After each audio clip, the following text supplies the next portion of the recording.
ازيكم حبايبنا، عاملين ايه؟ يا رب تكونوا بخير وبأحسن حال. صلوا على النبي حبايبي.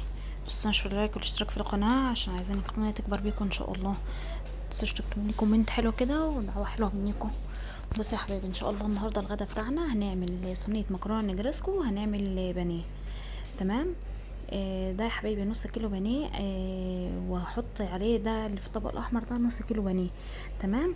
وانا فرماله بصلايه، يعني مش هي ولا صغيره قوي ولا كبيره قوي، يعني اقل من المتوسط سنه. تمام، لان ده نص كيلو بس. تمام حبايبي، دي كده فرمت له بصلايه في الكبه. تمام. هنحط على البصلايه دي ايه؟ البهارات بتاعتنا.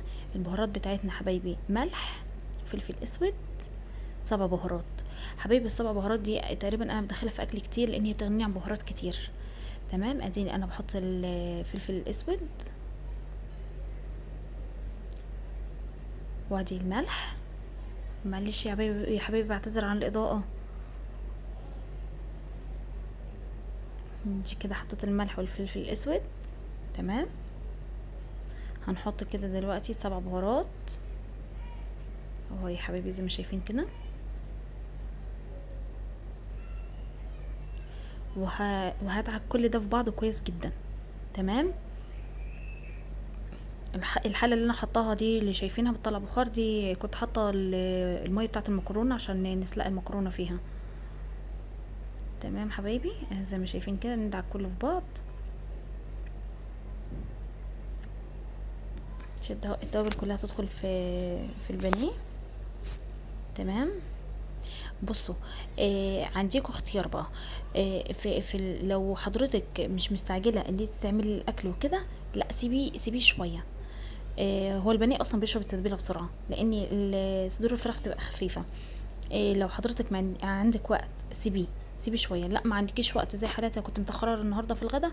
ف يعني هحطه في البقسماط على طول، وبعد كده هحطه في الفريزر شويه لغايه لما اخلص صينيه المكرونه. وبعد كده هرجع يكون ماسك نفسه شويه في الفريزر، وبعد كده هرجع احمره. بص يا حبايبي، ده على النص كيلو البانيه حطيت بضايه. على نص كيلو بانيه حطيت بيضيه كسرتها على الفراخ على البانيه مباشره. لو عملت البيض في طبق وهرجع احط البانيه في البيض وبعد كده ارجع احطه في البقسماط، هيهدر معاكي بيض كتير. فكده كسرت بيضايه على هياخد اكتر من البيضه اصلا لو حطيناه في طبق وبقينا نغمس فيه هو الاول، بعد كده نحطه في البقسماط، هيهدر معاكي بيض كتير. فكده احنا على النص كيلو حطيت بيضايه واحده بس، هتعملي كيلو هتحطي بيضتين.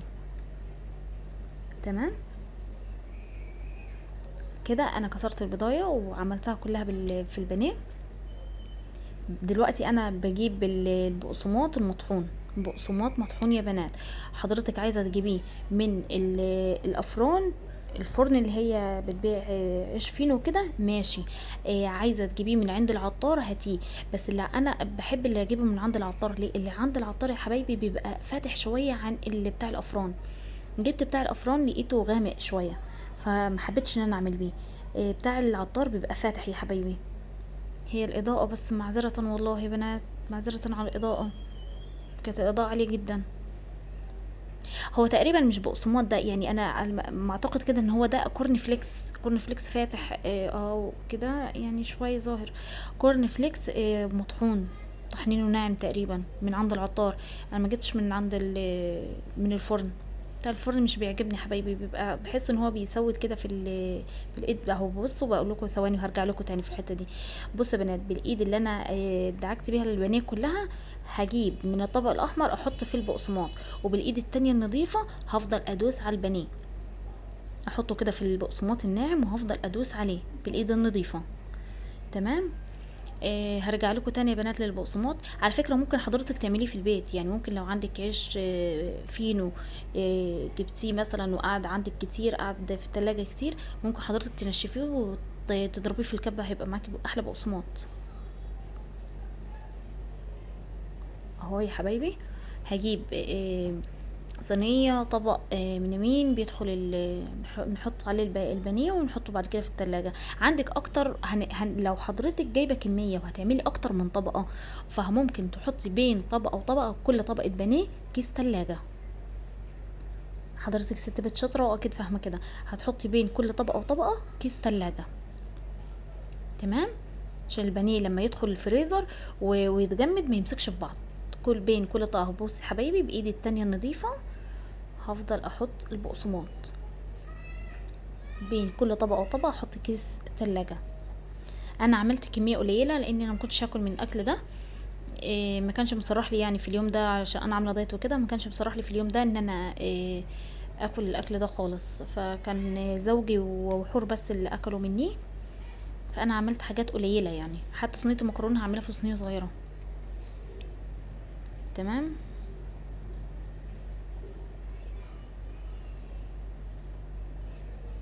اهو يا حبايبي زي ما شايفين كده. بصوا يا بنات، انا بقى خلصت الكميه وبعد كده دخلتها الفريزر. تمام. لا لسه ما دخلتهاش كده، بقول لكم لسه ما دخلتهاش. لا بقول اديني بقول لكم اهو، بقول لكم ان انا خلصت الكميه واحطها في الفريزر لغايه لما اعمل صينيه المكرونه. إيه، والحشوه بتاعتي احط المكرونه في الميه واعمل حشوه المكرونه، وبعد كده إيه لما احط المكرونه في الفرن هطلع اقلي على طول. اديني انا بقول لكم يا بنات. بصوا يا بنات، انا هعمل صينيه من الصواني الحوض، اصغر واحده. فانا حطيت كيس مكرونه قلم. كيس مكرونه قلم، معذره، كيس مكرونه اسباجيتي. معذره حبايبي، كيس مكرونه سباجيتي مش قلم، سباجيتي، عشان هنعمل نجرسكو مش بشاميل. كيس مكرونه سباجيتي. تمام، كويس جدا، مظبوط خالص على الصينيه اللي هي اصغر واحده في الصواني المستطيل. تمام. هسيب المكرونه لغايه لما تتسلق براحتها. هجيب دلوقتي طاسه عشان نعمل الحشوه بتاعه النجرسكو. تمام. انا كده معايا طاسه او حله عندك صغيره، اي حاجه تحطيها على يعني اي حاجه تعملي فيها. هحط فيها شويه زيت. تمام.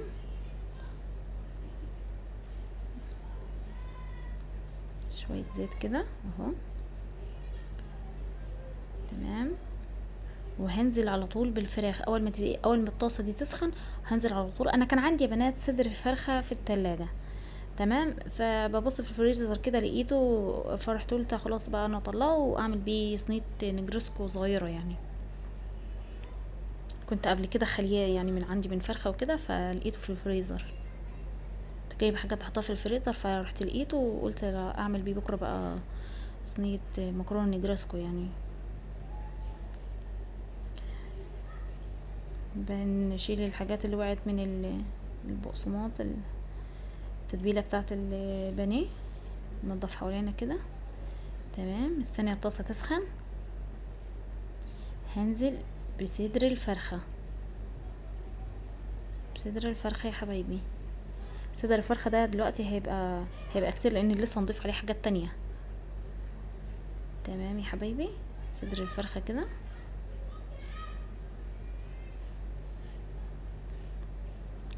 بص، احنا هنعمل الطريقه كاني بنعمل شاورما فراخ. تمام. هنعمل الطريقه كاني بنعمل كاني هنعمل شاورما فراخ بالظبط. تمام. هسيب الفراخ تتشوح شويه.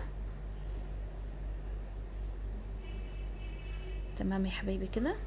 وهجيب بصلايه متوسطه. بصلايه متوسطه. تمام. هقطعها، لا هي صغير قوي ولا هي كبير قوي. لا هي صغيره قوي ولا هي كبير قوي. انا عايزه البصلايه كده تبقى حلوه وطبعا البصل الاحمر ده انا ما بستغناش عنه اصلا في البيت. يعني انا بميل له اكتر من البصل الابيض، لان البصل الاحمر بحس فيه تسكيره كده وبيخلي طعم الاكل حلو جدا. كمان لما بضربه عشان لما اضربه في الكبه عشان اعمل تعصيجة لحمه، بيبقى خرافه. بيبقى خرافه البصل الاحمر ده. اهو يا حبايبي. قطعها كده زي ما شايفين.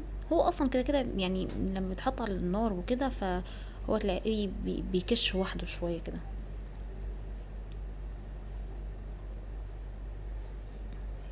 اهو يا حبايبي نديها تقليبه.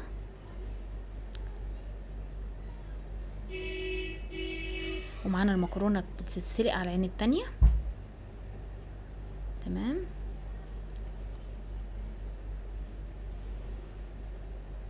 اهو يا حبايبي زي ما شايفين كده.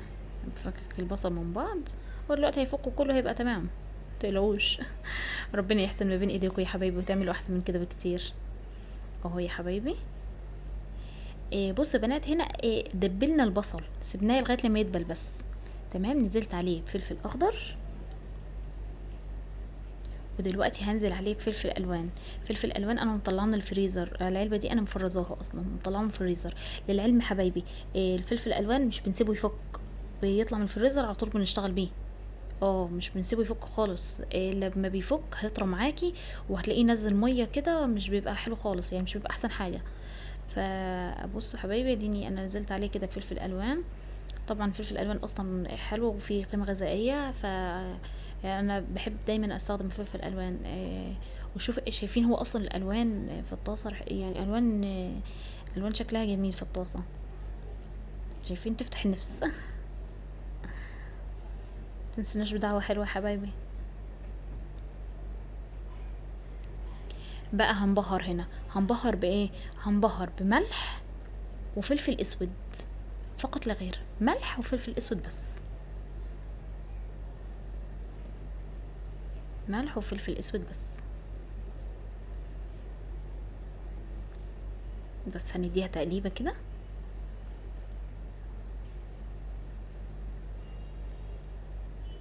كل الخضار معانا يتملح. شايفين اصلا الفلفل ما تقولوش عليه ان احنا مطلعينه في الفريزر، كاني لسه فريش دلوقتي، كاني لسه جايبينه من السوق دلوقتي فريش.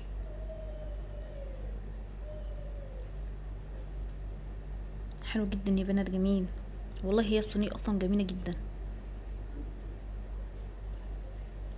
اهو يا حبايبي كده.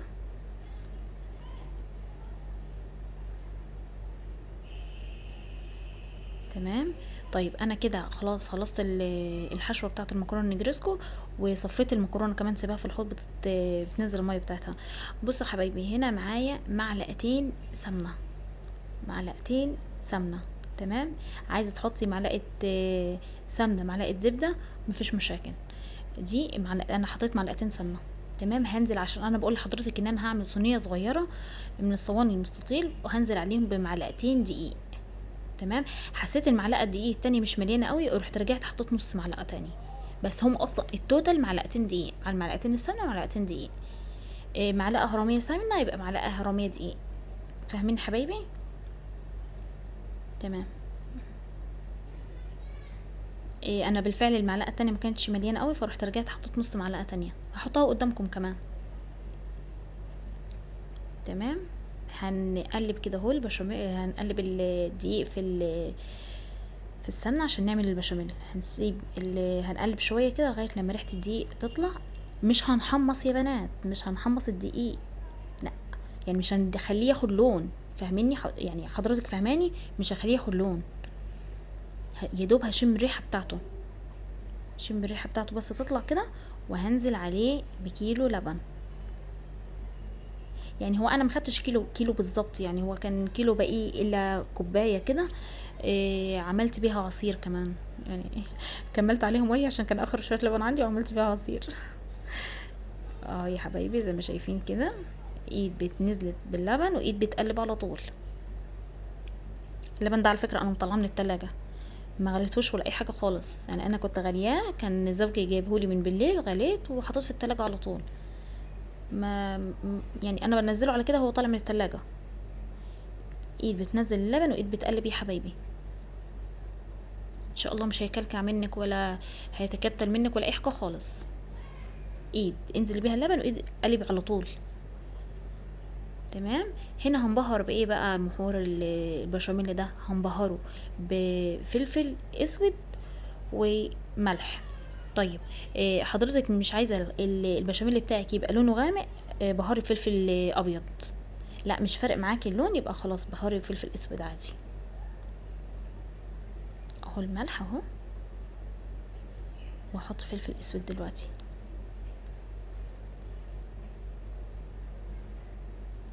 ممكن كمان في الحاله دي حبايبي تحطي مرقه دجاج، انا ما حطيتش، يعني انا ما بحبهاش في البشاميل.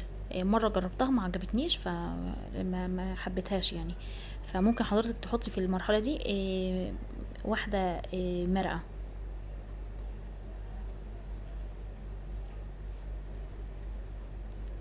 اهو يا حبايبي نقلب كده. بص حبايبي الخليط كريمي ازاي، شايفين؟ والله يا بنات جميل، مظبوط جدا. بص حبايبي الكريم اللي معذرة الخليط كريمي ازاي. بص يا بنات ادي صينيه، صينيه صغيره جدا اصلا، يعني يا دوبك تكفي ابو حور وتكفيه كمان يعني على يومين. هو ابو حور ان شاء الله. بص حبايبي هناخد هنا ممكن كمان تدهني الصينيه بفرشه سمنه، ممكن تدهنيها وممكن ما تدهنهاش. بص حبايبي انا اديني جبت معلقتين كده اهو من البشاميل، حطيته في قلب الصينيه في الارضيه بتاعتها من تحت، تمام، عشان المكرونه ما تلزقش، تمام. طيب وبعد كده هجيب طبق احط فيه شويه من خليط البشاميل ده، هجيب طبق احط فيه شويه من الخليط البشاميل ده اهو يا حبيبي زي ما شايفين كده. ليه؟ عشان هنحطه على الوش دلوقتي، وهنكسر عليه، هنكسر بيض على الخليط وهنحطه على الوش اهو. لا احنا مش بتوع معالق، احنا على طول اقلب على طول. لسه بالمعلقه، احنا اقلب على طول. تمام، هجيب المكرونه بقى انزلها في قلب الحله اللي فيها البشاميل، اديله تقليبه كده اهو، سايب المكرونه تتصفى، ننزلها في قلب الحله اللي فيها بشاميل، تمام اهو زي ما شايفين كده يا حبايبي.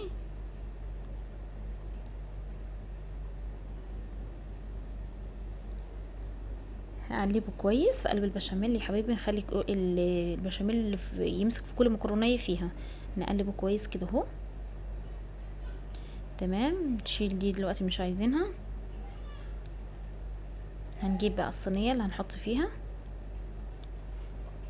وهنزل عليها بشويه من البشاميل، هنزل عليها بشويه من البشاميل. كانت الحله سخنه جدا عليا، فاستعنا بابو حور بس يقلب لنا شويه،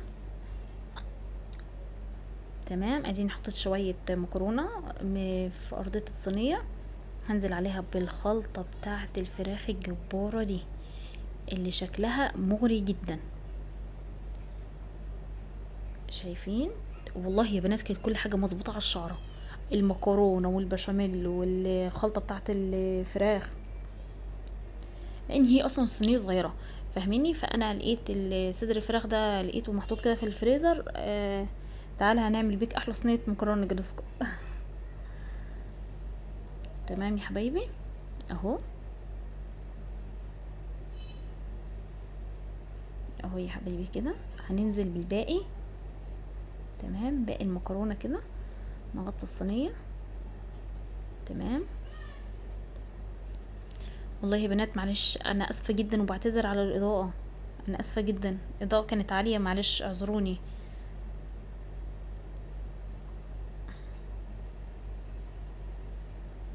اهو يا حبايبي، تمام. نوزع كده المكرونه كويس، نقفل بيها الصينيه،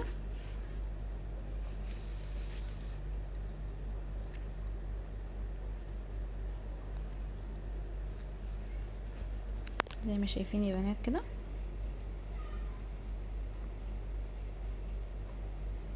اهو.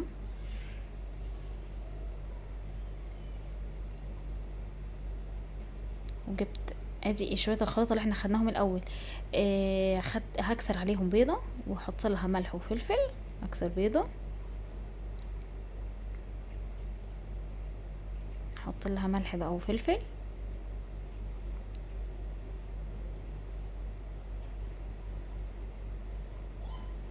تمام كده.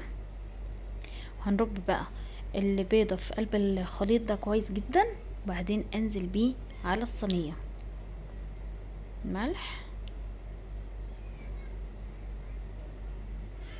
قلب قلب قلب كده، وهنزل بيه فوق على وش الصينيه.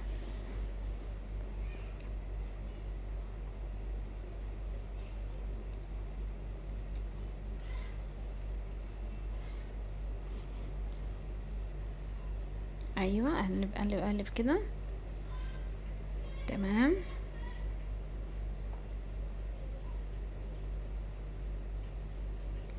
يلا يا ستي كفايه، كفايه قلب كفايه. ايوه كده، تمام. انزلي بقى كده، ننزل بيه على وش الصينيه، ودخلي الصينيه دي الفرن وكلي احلى صينيه مكرونه نجرسكو. والله يا بنات كانت جميله جدا، وكان شكلها، انا ما اكلتش منها، بس انا كنت يعني بعمل قبل كده وكنت باكل منيها، ان مش اول مره اعملها. بس هي كان شكلها، يعني كان شكلها حلو جدا، وانا سالت واخدت راي زوجي فيها، فقال لي والله كويسه جدا وحلوه فربنا يحسن ما بين ايديكم يا حبايبي. اهو يا حبايبي كده، اهو ندخلها الفرن بقى. تمام، ندخلها الفرن كده. تمام يا حبايبي، كفايه كفايه كفايه، طب مفيهوش حاجه، كفايه.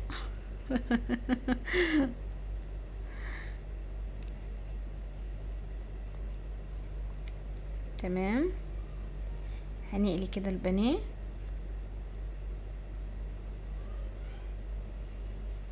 تمام، بعد ما طلعته من الفريزر كانت الفرن البشاميل اللي كانت خلاص قربت تاخد تستوي وتاخد الوش بتاعها كويس. ممكن كمان مكان البيضه دي يا حبايبي تحطوا لو عايزه تحطي موتزاريلا حطي. يعني ممكن مكان البشاميل اللي تحطي البشاميل ما تحطيش بيضه، تحطي جبنه موتزاريلا، هتبقى حلوه جدا برضو معاكي. عايزه تحطيها في قلب الخليط اصلا، في اثناء ما بتعملي البشاميل اللي تحطي شويه جبنه، حطي برضو مفيش مشاكل.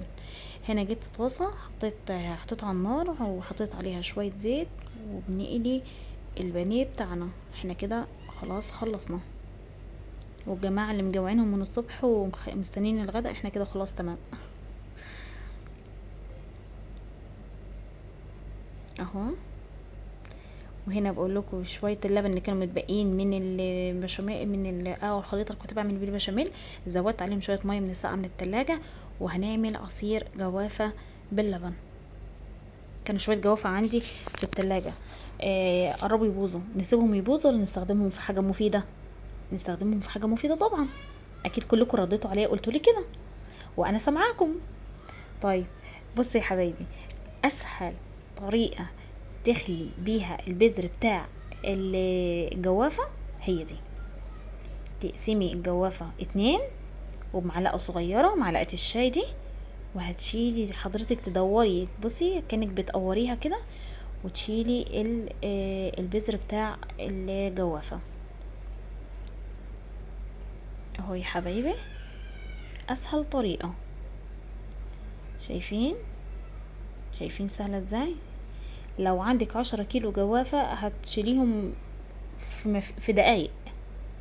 ادي شكل الاكل لما طلع. على فكره المكرونه والله ما اتحرقتش ولا حاجه، هي عشان البيض بس فاعطاها وش حلو يعني كده، لكن هي والله ما اتحرقتش ولا حاجه، هي حلوه جدا على فكره. ايوه. والبانيه عملنا على قد بس حور وباباها، لاني زي ما بقول لكم يا حبايبي انا مش هاكل من الاكل ده، انا اتفرجت بس. بصوا، هنقطع كده خرطه، طالعه الخرطه بخرطتها وجميله، ومن جوه حلوه جدا وريحتها تحفه. اهو يا حبايبي، حبيبي ربنا يحسن ما بين ايديكم وتعملوا احسن من كده بكتير. وما تنسونيش بقى في اللايك ودعوة حلوة كده يا بنات منيكم. هستنى تعليقاتكم في الكومنتات. عايزين القناة تكبر بيكم ان شاء الله. ما تنسونيش بقى في اللايك بقى. اهو يا حبايبي، جميلة جدا.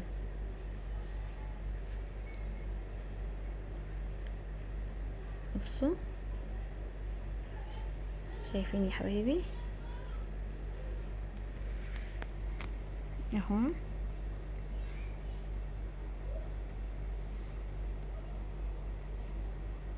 زي ما شايفين كده يا بابا. وادي عصير الجوافة باللبن. وده يكون الغدا بتاعنا النهارده.